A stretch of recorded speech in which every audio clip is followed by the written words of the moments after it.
KSO की सुचामपुर shutdown जोमी सिंह सगोट खिद्रे साइकुलम मोरे द रैली सखी गोविंदास सुचामपुर की इरांग सिक्योरिटी लक्ष्य वाफम के update ma'am थमजरी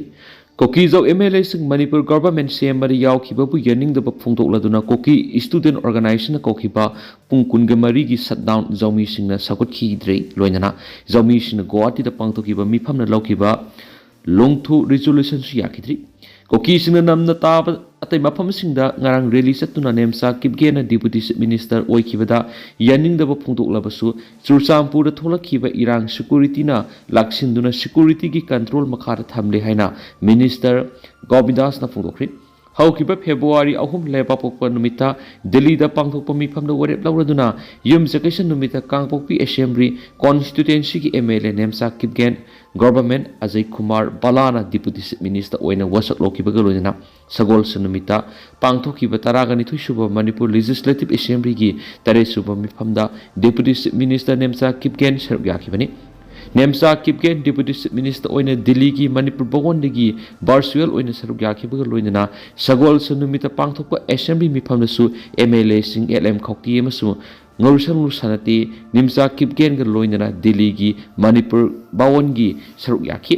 nemsa kipgen deputy minister oina wasak lokiba amadi nemsa kipgen Delhi dagi oina virtual oina wasak loba yawrabasu Imphal gi lok bawon na pangthokpa wasak lobi gi thoramda LM khokti amadi ngorusang sanati yawkhibadu tuan tuan na koki lupsing yamna kana yaningdaba phongdoktuna social media singda akan wafam sing thamlakibani wasak laukiba numitagi hauna Surusampur amadi cycle natana Delhi da koki singna irang sakat paukibani yaningdaba phungdoktuna sagalakiba irangi sruwa moina ngarang koki singna namna tapa mafam singda rally sing pusatuna irang kya ma tholakibani adumainama KSO na kaukiba pungkunga mari ki shutdown ki mayokta wafam sing thamladuna Central Village Defense Force CBDF na hai KSO na thamliba wafam asi zomi singna khundaba mafam singda satnaroi amasum infam thokte koki su group singa masum koki zo MLA singna saruk yaduna Guwahati da pangthokiba apunba mifam longthu resolution adu koki zo framework manung khaktagi oibana zomi singna khundaba mafam singda satnaroi haina CBDF ki sirol amana makhata na phongdorakli CBDF na hai zomi council na kumja English ngani ga kunga mari gi methada pangthokiba masigi sahi gi general assembly da koki zo haina tamasi yaningda phongdokiba lekrabane karigomba zomi sina khunda ma phamsingda namduna shutdown asi satna hanana bo honaraba masung ki hanbigi thapuk satharabadi madu sapsana थेंगनगनी मियामना पुकनिंग लेताना महौसागी ओइबा थबक थरमसिंग अदुमा सथाबियु हाइनसु सिरोल तुना पाली मरासिदा indigenous tribe advocacy committee फेरजोलम सम Jiribam district की सिरोल अमदसु MLA ngorsalung sanatiगी yum kayam sum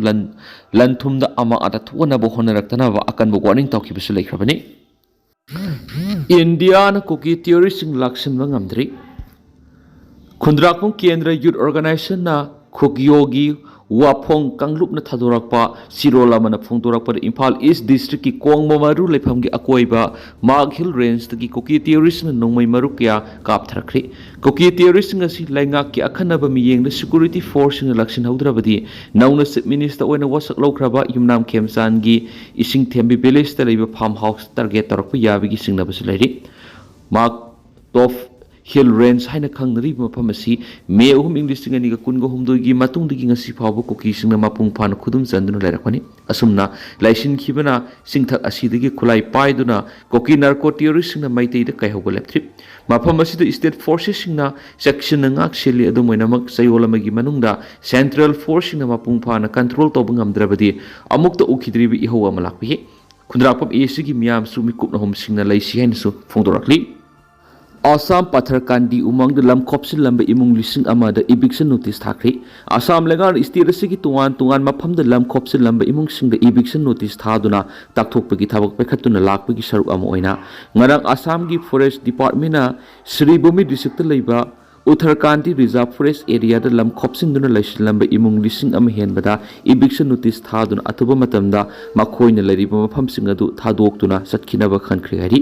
agency ki pauna phungdokpada forest department na thakibi eviction notice sing adu ayamana Patharkandi constitution ki manungsana leiba umangi lamda yum sadun laiba imungsingni notice aduda forest department akhanaba matam amagi manungda mafam adu thadok tuna sakhigadabani haina phongdo urkiba aduna khungang kya gi miyoi singna pakhat pa amasum nungnang mapokal hari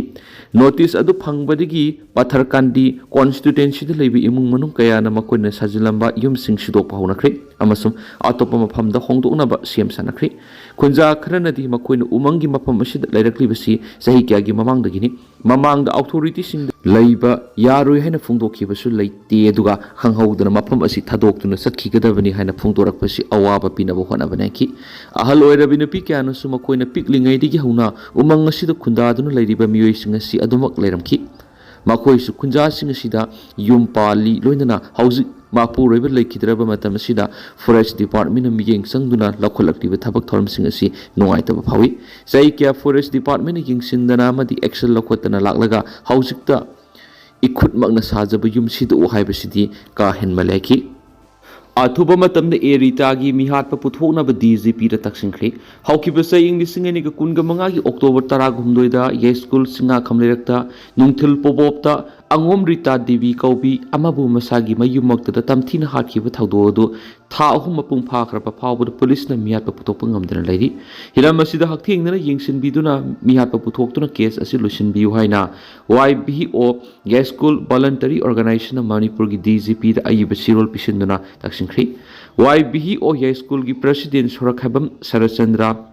Imosana Manipur gi Director General of Police ta pisin ki sirol amada hai ya school singam khalerak gi masai se humfugatre surabi angom Rita Devi mapuroiba Asem Mohendro Singabu English Singaniga Kunga Mangagi October Tarago Hundoida Masagi Mayum Nuntul Pobop the Tamtina Hatuna Tamamani Adubo Taudo Poki Vata Humapung Parkraba Power the police na Mia Sigi Matang Singnaba mi Amapava Pavangam than a lady Hennes Pali Mashina Maram Oirega Miamgi Wokalda Police na Mia Pigi case as Lucian Mangamdre Natragana Lucian Bapamdre Hainakali Oiraklibu wapam singasi yenglaga mi hat pegi case asigi matangda Director General of Police na kopni yingsin biduna miyamna lana lawribu wakhalon asi kokhan nabagi mihat pasi kanano puthok tuna case asi lucian biu haibu wapam thamli henesu pawsna makhatana su phungdorakli